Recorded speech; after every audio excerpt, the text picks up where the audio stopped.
Welcome to Accurately Handling the Word of Truth, 1 Corinthians 11, 25 and 26. We're going to start with 25, and it reads like this. Let's get this going here. Yeah, there we go. After the same manner, we're right in the middle of the communion recital here. After the same manner also he took the cup. We've already talked about the bread already, and now we're talking about the cup. When he had supped, saying, "This is the New Testament in my blood. This do as oft as ye drink it in remembrance of me." Now, first thing I pointed out last time is that he did the exact same thing with the cup as he did with the bread. Even though the words aren't exactly the same, Paul points out here in the revelation he got is that they did the same thing with the bread as they did with the cup. So he offered the bread not only to the other disciples, but also to Judas. He did the same exact thing with the cup. He gave the cup to Judas, and Judas drank of it. He drank of the cup and said, "I accept the new covenant this way. I accept the New Testament this way." And yet, he had already betrayed Jesus. He had already made the deal and was working on it already. He was and Jesus knew it. He just knew it. This is part of the attitude that Jesus had, is that even with those that were treating him the worst possible way, he was giving everything he had to them. And that's the point that Paul is trying to make to the Corinthians, who, as you remember, were of the opposite attitude, where they are saying, "I'm going to keep all of my stuff for myself. I'm not giving anything to you." And he is pointing out that is the opposite of what Jesus did at when he established the Lord's Supper. They were doing exactly the opposite. They were keeping it all for themselves, where he was giving it all away to the point where it killed him, to the point where he died. It caused his death. When he had supped, that means that he that's not just a little sup, that's a whole meal. They had a whole meal between the bread and the cup. And those things were covered previously. So I'm going to go on and start here. Here's what he said. After this manner he also took the cup, and when he had supped, "This cup is the New Testament." Now when he said about the bread, he said, "This bread is my body." You would expect that in this part of the account he would say, "This cup is my blood." But he doesn't. He does not say that here. He goes in an entirely different direction. Now, Matthew and Mark, they say, "This cup is my blood." Now, with Matthew and Mark, you could conceivably say what there are many in this world that do say is that when he offered the cup, he was actually offering literally his blood to them. "This is my blood." But when it comes to the revelation that Paul had, incidentally, remember, this is the revelation that was before any other recorded thing. Okay? He does not say, "This is my blood," because it's inconceivable for him to offer the cup to the disciples and say, "This is a new covenant in this cup. I'm offering you a New Testament in this cup." No, it doesn't line up. It's not reasonable in that regard to say, it could be reasonable to say that he offered them bread and said, this is my flesh. Okay? But he could not conceivably say, this is the New Testament, and offer them a cup of liquid. It's not, because a testament has nothing to do with his physical being. A testament is something entirely different. And we'll get into that here in just a second. The first word here is this cup is. Oh, that's what I've been talking about here, is that it signifies a new agreement. It is not signifying any physical thing about him.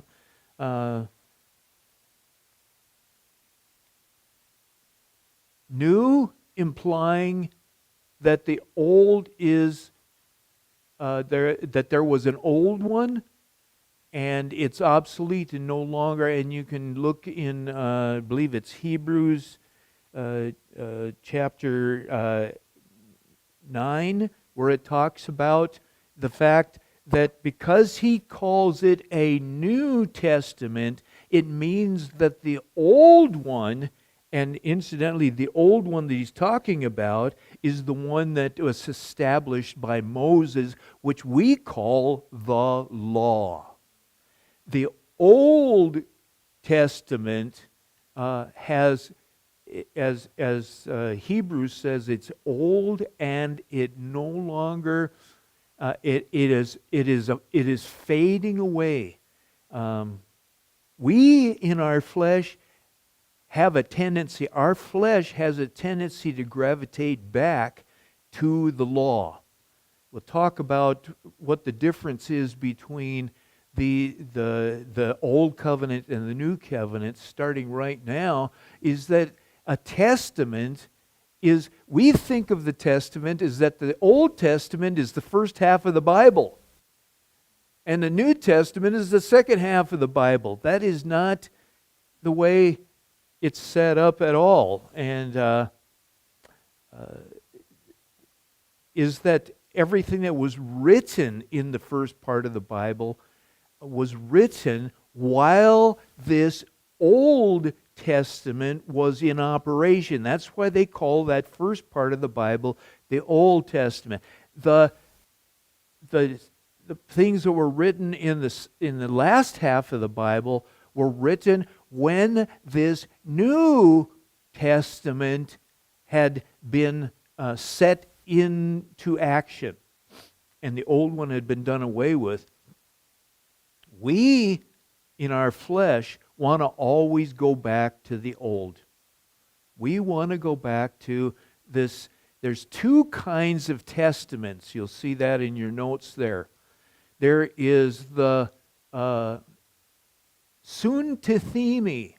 That's a testament, and I don't want you to have to remember that word, but it means to appoint together. And a Suntithemi kind of testament is a contract, and we are familiar with contracts. It's a bargain. It's a two-sided agreement. Both parties bind themselves on equal terms. Both parties promise to do certain things as long as, and that's the big catch in a Suntithemi New Testament, is that as long as the other party does certain things. It says, in fact, I will if you will, but I won't if you don't. It's a conditional thing.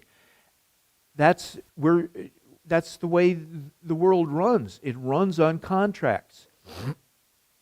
Both parties have to hold up their end of the deal.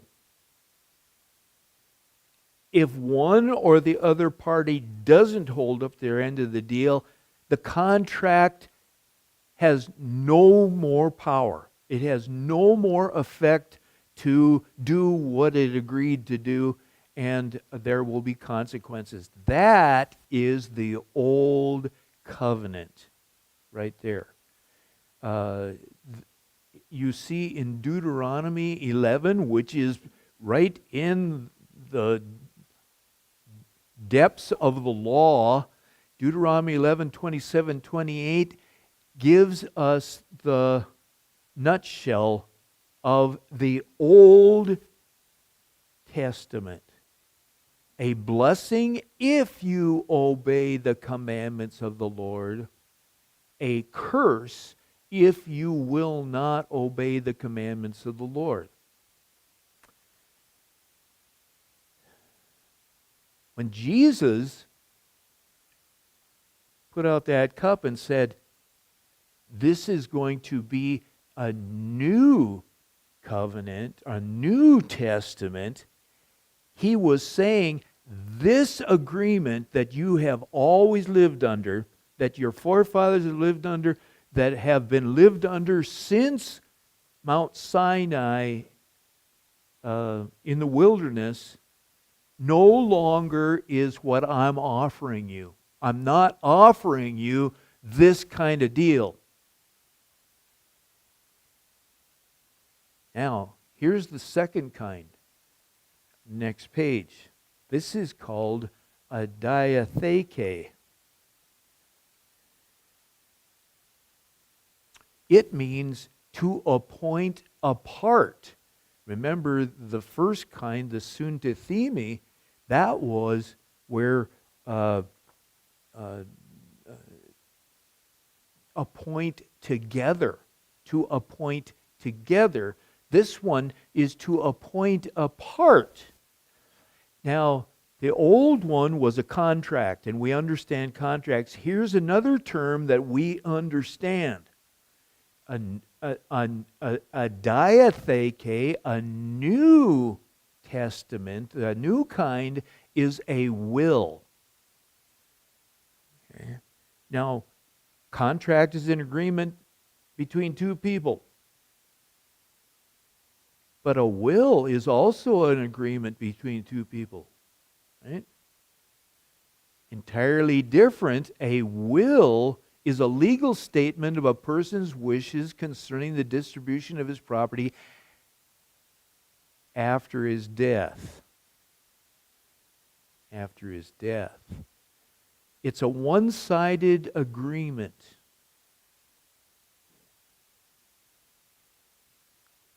There isn't two people that have to hold up their end of the deal in a will. There's only one person that has to hold up his end of the deal. And guess what his end of the deal is? He's got to die. So a will and a contract are entirely different, but they both have to do with the providing of resources to one of them.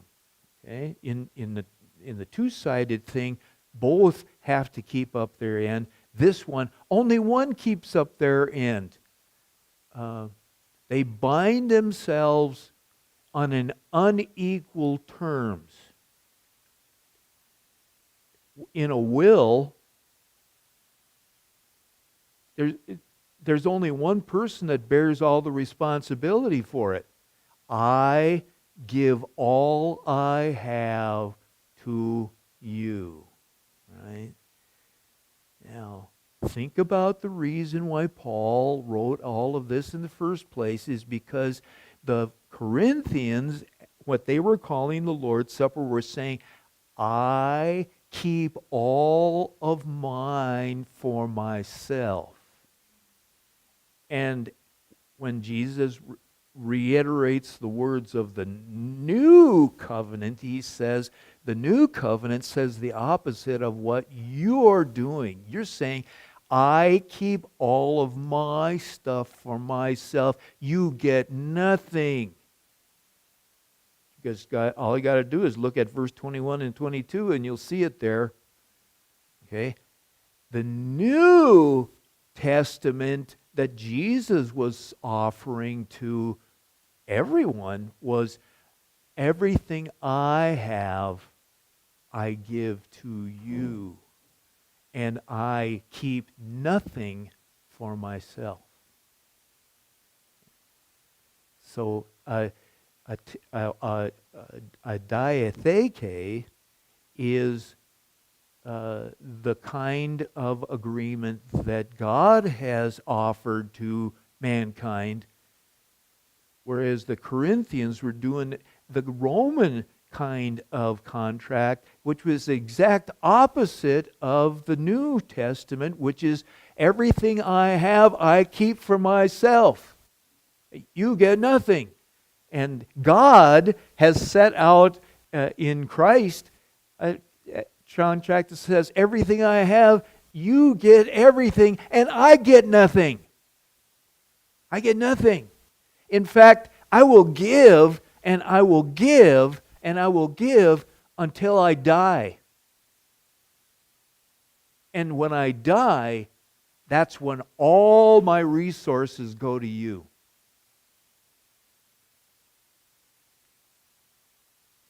That's what's wrapped up in this idea of him not saying, this is my blood, but saying, this is a New Testament. This is a New Testament. I'm not talking about a transubstantiation thing here, although you can look in Matthew, Mark, and even in some places in Luke, and you can come up with that idea. But you can't come up with that idea that this is actually the body and blood of the Lord that you're partaking of when you look at Paul's revelation in 1 Corinthians chapter 11. Okay. That's the point that I want to make there, is that, and where do you find the new covenant? That's interesting, is that you don't find the New Testament introduced by God in the by Jesus or by Paul or by somebody who brings this thing to pass. It's brought 600 years earlier. 600 years before Jesus dies and sets this new covenant, this New Testament into motion, because the one who made the contract is the guy who's got to die first before it can go into force. 600 years before that, he introduces it. He says, you know what? The day will come. And I think I'm just going to read the whole thing to you here. I only put down the salient points, but you'll see them. Jeremiah 31 through 34. Look at the main points on your your study guide. I'm going to read the whole thing here, except for a few of the details. But it says, behold, the days come, saith the Lord, that I will make a new covenant. Okay?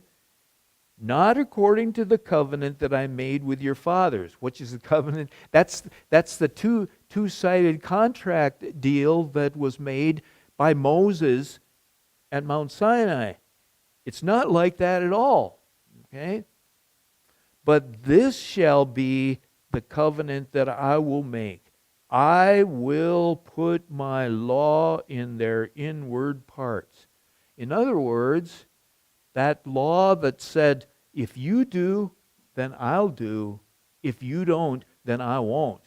In fact, not only will I not keep my end of the deal, I will change my posture toward you, and I will curse you instead of bless you. Whoa. Okay? And it says, we're not doing that deal anymore. And I will put my law in your inward parts and write it in their hearts. And I will be their God, and they shall be my people. They shall all know me. I will forgive their iniquities. I will remember their sin no more. Look at all the I wills. Can you find anything in there where the other party, which is us, has to do anything? God himself binds himself and acts and bears all the responsibility himself, just like in a will. Just like when a father dies, he gives all he has. Okay? Does not keep any for himself. That's the thing about wills, is that it doesn't work until the guy who made the will dies. Who made this will in Jeremiah 31? Can anybody tell me what his name might be? Because remember who had to die in order for it to kick into action. When it says, behold, the days come, saith the Lord, is he talking about God the Father? Because we'll read in Hebrews here in just a second that the one who made the will has to die. So who made the will? If Jesus died to make it go, who made the will 600 years beforehand? When it says, saith the Lord, it could have said, but Jeremiah didn't know his name. Jeremiah did not know his name. He knew all this other stuff, except he knew one thing. It was the Lord, but he didn't know. Thus, behold, the days come, saith Jesus Christ. I will.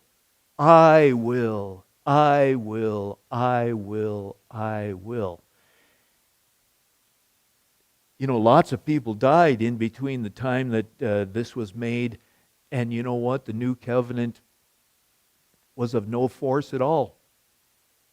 There was no new deal until the one who made it died. Then it was kicked in. It's like a kickstart, to your motorcycle. There's only one that can do it,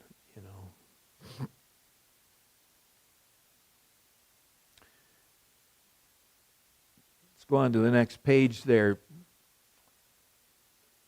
And I've already spilled the beans on this. There is one thing that must be done in order to make all these I wills come into effect. And that is in Hebrews 9, 16, and 17. And I wrote it out on here because it's so important. Where a testament or a will is, there must also of necessity be the death of the testator. That's big legal terms for the one who made the testament. For a testament is of no force after for a testament is of force after men are dead. Otherwise, it is of no strength at all while the testator lives. Our Lord Jesus Christ, through the prophet Jeremiah, made a testament. He made a will. But he didn't die then. It wasn't until more than 600 years later that the one who made the will finally died. We all understand that kind of thing. I made a will while my kids were little. You know what? Have they gotten what's in the will yet? No. And that's the same kind of thing that happened with Christ.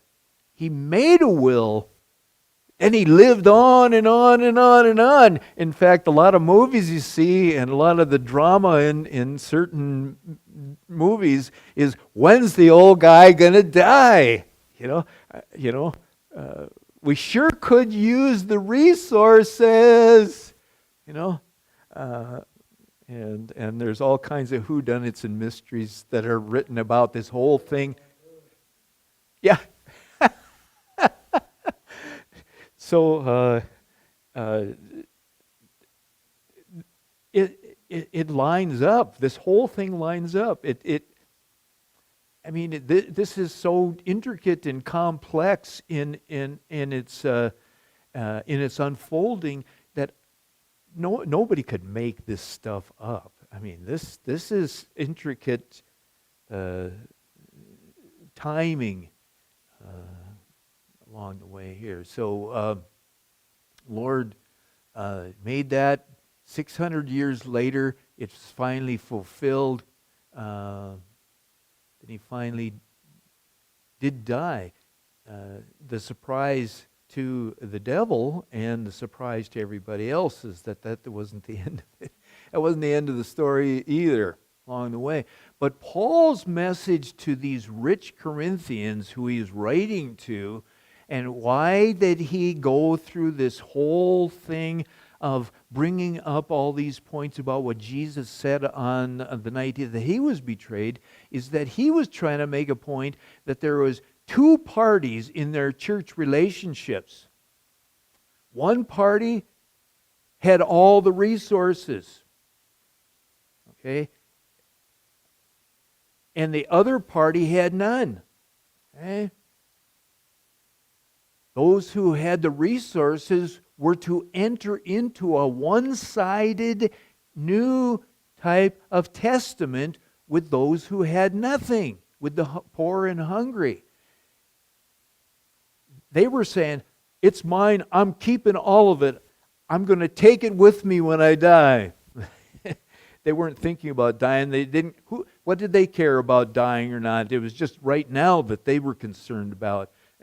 But Paul was asking them to enter into a one-sided agreement with the poor and hungry in the church and say, all that I have a right to keep to myself, I am going to shoulder the responsibility to provide everything that you need, even if we're not of the same social class, and even if there's nothing left over for me at the end of the Lord's Supper.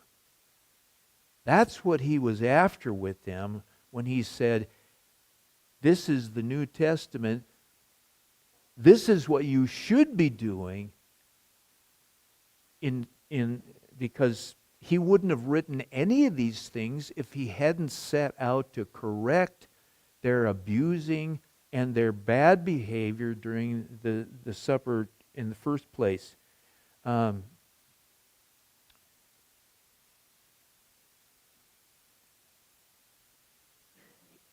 He was asking them to deny their Roman culture, their Greco-Roman culture, because this wasn't just a few people that were doing this. This was a whole culture. This was a whole nation. This was the whole Roman way of doing it throughout the known world at that time, is that you kept what you had and you even took from others so that you had more, and you didn't give them anything. And he is turning around here. Christ, of course, established this, saying, it's not going to be that way with you. It's going to be the opposite way in my kingdom. Everything I have, I'm going to give it to you. You, on the other hand, don't have any responsibility to give me anything.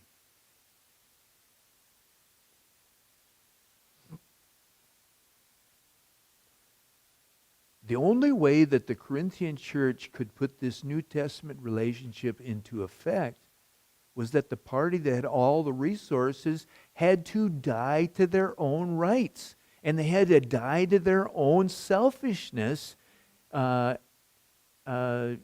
bestow their resources upon those who could never repay them. That is the example that Christ gave, and that is the example that Paul is reminding them of. is that they had to die. They had to die to the way they'd always done things, the way they continued to want to do that. Now,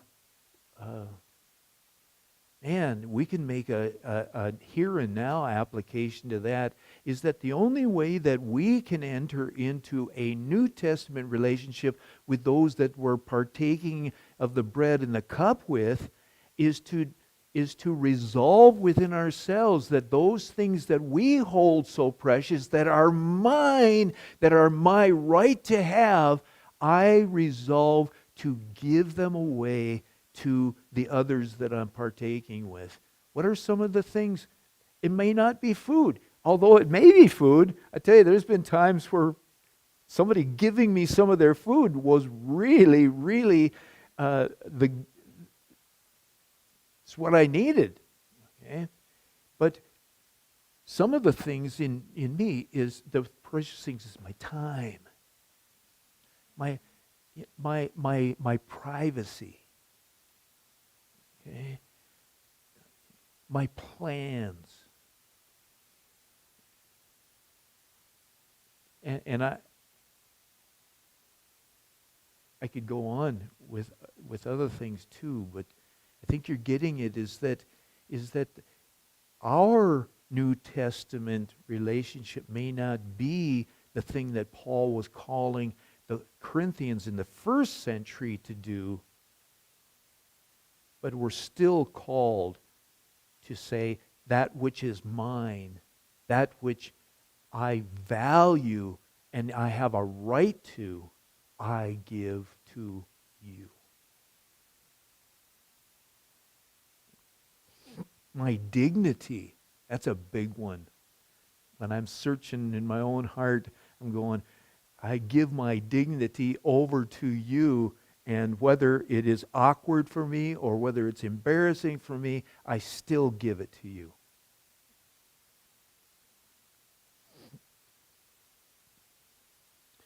All right. This is the New Testament in my blood. Okay.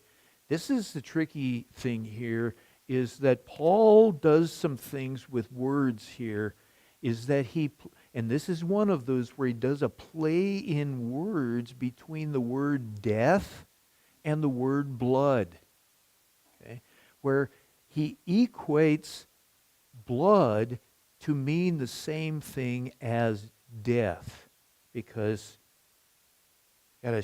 you got to have the shedding of blood in order for there to be the death. Okay? Especially in Old Testament sacrifices, and because Jesus was the sacrifice, it wasn't a death by old age. It was a violent death. It was a violent death. And so when he says this agreement is in my blood, what he's saying there is he's saying that this new kind of one-sided agreement can only be done by my violent death. In my death. Because that's what is being talked about in other places within the Scriptures, is that the New Testament can't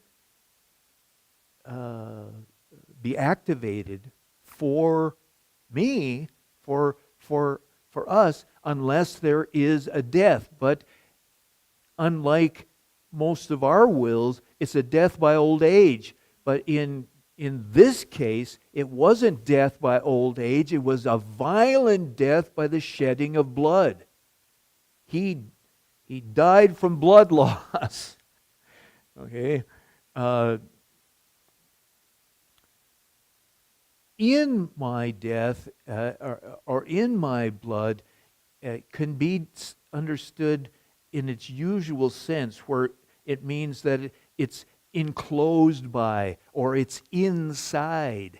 But that doesn't hold with this, because there is, especially in Old Testament or Old English, is that it doesn't simply mean that it's inside of something spatially, that doesn't work. You cannot say, this is the new covenant, this is the New Testament enclosed in my blood.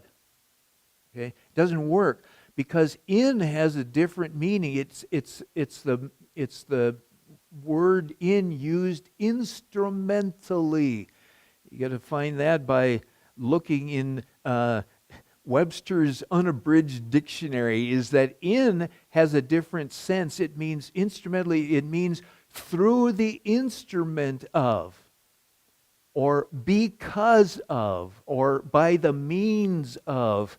So when he's saying this is the New Testament through the instrument of my blood or my death, okay?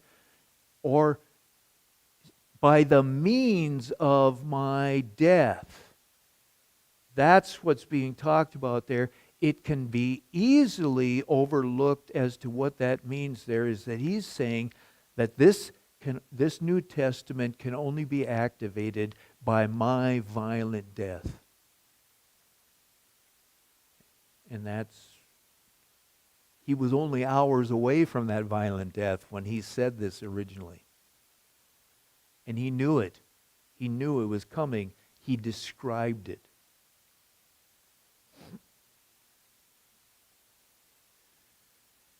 Okay, so this New Testament is through the instrument of my death. As enough said on that. Although the New Testament does not put any requirements on God's people, I think that's a point that when I say all the responsibility is laid upon Christ and there is no responsibility laid upon us, I think we need to grasp that a little bit, because our flesh really doesn't like that idea that there's no responsibility on us. Our flesh, as I said before, always wants to gravitate back to the Old Testament. It wants so badly to say, but that's not fair. I have to hold up my end too, and that is where Christians get into trouble with their faith, is that they're saying, I have to do something besides accept the gift that God has given me through His death. I have to do something. I have to pay something. I have to hold up my deal. And there is no requirements in that.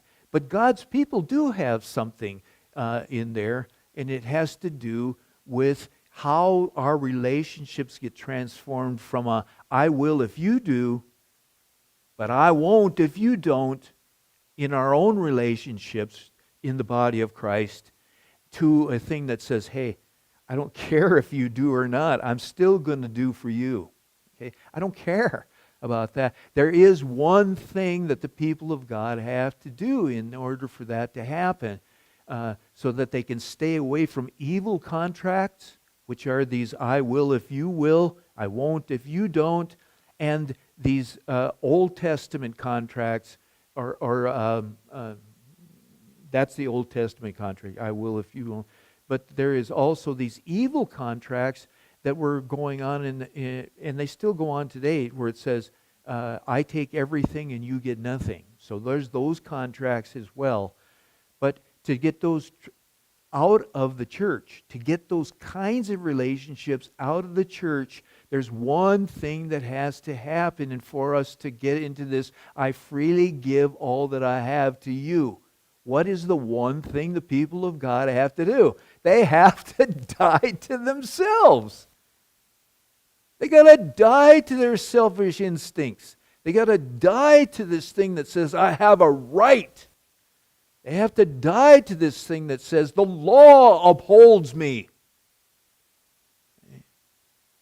That's the one requirement in order for us to have New Testament relationships. Is that we have to die too. Now, we don't have to, I was going to say we don't have to die the bloody death, but how many of you have died to yourself? How many of you have put to death your desire to have your own free time when something else comes along and says, I need your time. I need your free time. Will you give me your free time? That's a bloody death. I tell you what, that's not pretty at all in your heart of hearts to have to go through that grind, mutter, grumble, complain, trying to deal with that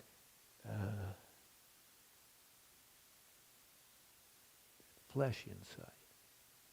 So there is, in fact, one thing that needs to be done. If you don't die to yourself so that you get into that position of, I give to you, I don't care if I get anything back. In fact, it would ruin everything if I got something back from you. Okay. Got to die to ourselves. Just like Jesus had to die in order to kickstart new covenant relationships. This do as oft as ye drink it. As often as believers drink the cup, with the express purpose of enacting with each other the same behaviors and attitudes that the Lord Jesus demonstrated with his disciples. There is a difference between eating and drinking, with the brothers and sisters. You go out to eat or something like that. That's not what we're talking about. What we're talking about is that special time when we eat and drink together for the express purpose of enacting this same kind of relationship that Christ had with the disciples on the night that he was betrayed. That's as often as you drink it. In remembrance of me. There's two kinds of remembrance. One is an active kind of remembrance, another is the passive kind of remembrance. We are used to a passive kind of remembrance where we just go, oh yeah, I remember all that Christ has done for me, and I really need to be grateful for that. And that's about as far as remembrance goes. We just take a few brief minutes a month and we kind of meditate on Jesus.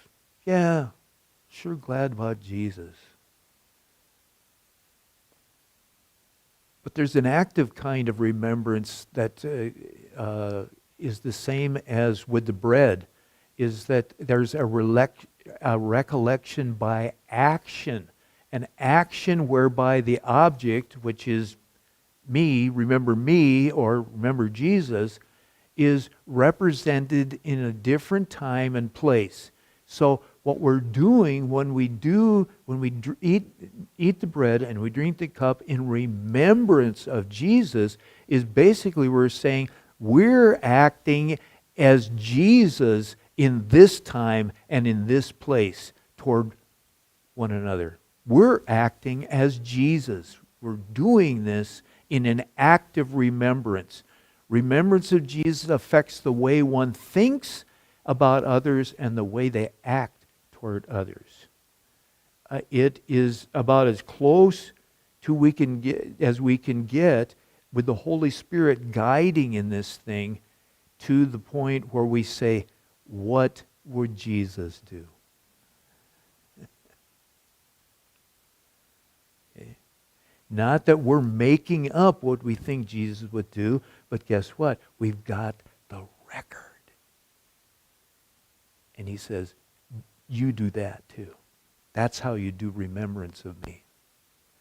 Now, in Corinth, because they were doing these great big fellowship meals, they could act the part of Jesus right then and there in the meal. Well, we don't have that opportunity. I've talked about a few of the reasons why we don't have that. But we also have this same thing where we resolve and we say, I'm going to look around at who I'm taking this with, and I'm going to discern who needs what I have here. Who here needs my time? Who needs my company? Who needs my energy? And on to other things too. We actively fulfill what his behaviors and attitudes were in his relationships. Now, we've got a few minutes to start in on verse 26.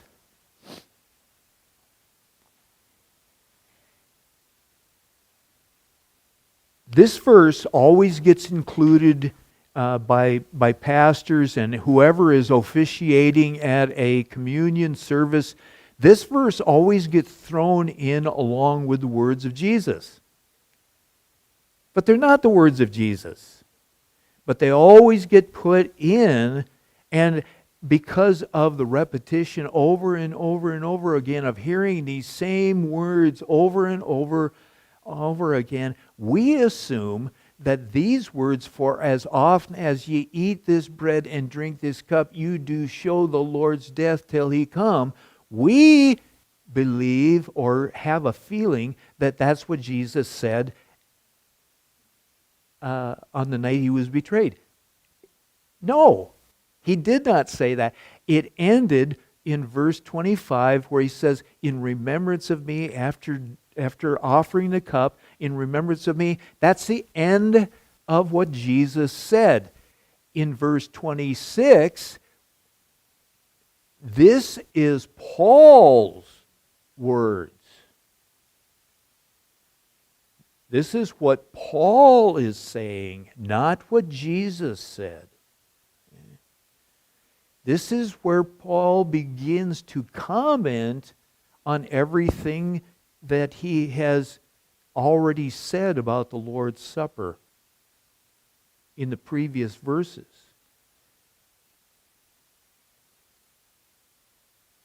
They're the beginning of his commentary on what he received from the Lord. When the Lord, in whatever manner he did, revealed to Paul what happened on the night he was betrayed in the upper room.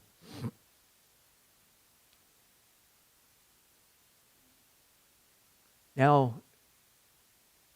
the verses 23 through 26 are recited over and over again out of context. Have you ever even read about or anything where when the communion service is going and whoever is in charge of reading this part and reads verses 23 through 26, you can see those verses in the Bible.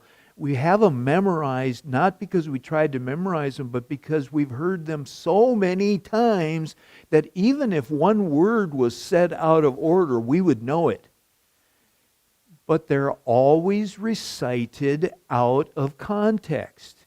There is nobody that takes the time or even thinks about the fact that the only reason why these words were written by Paul was because there was bad behavior going on that he wanted to correct. He was not reciting these words to extol the benefits to mankind of Christ's death. But that's what's always expounded upon. When the sermon comes, they always expound upon, let me tell you about the wonderful things that have come to us because of Christ's death. So, these things are quoted out of context. Here's the point I'm trying to make by that. I'm not just whining. I'm saying that because these words are always quoted out of context, and they're not connected to what the real reason why they were written is. All of Paul's comments about what was written, or what happened in the upper room there, all that Paul's comments from here till the end of the chapter are all taken out of context too. What happens is that every time Paul makes a statement about the Lord's Supper, and there's warnings, and there's corrections, and there's rebukes, and there's shame, he does all kinds of things in there. It's all interpreted in the light of the fact that, isn't it wonderful what Jesus did for us on the cross? That's what it's always interpreted as. But that's not why Paul wrote it. And it's very difficult for us, having been hardwired into this thing, is that everything that Paul says in verse 26 through 34 has to do with the benefits of Christ's death for me. But that's not why he wrote them at all. And that's where this verse starts right here. This is not a verse that talks about how wonderful the death of Christ is. It has an entirely different meaning. For as often as ye eat this bread and drink this cup, you do show the Lord's death till he come. Keep in mind that these words here are written to correct bad attitudes and bad behavior by the people of God toward each other.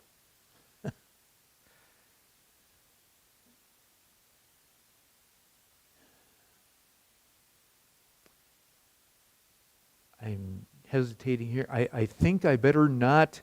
I think I better not launch into a word by word thing, because I'll only get a few seconds into it and then I'll have to stop. So I think I'll stop right here, and we will start with verse 26, the word for, which is because. He now gives the reason why he gave the whole recitation of the Lord's Supper in the upper room. He gives his reason for that.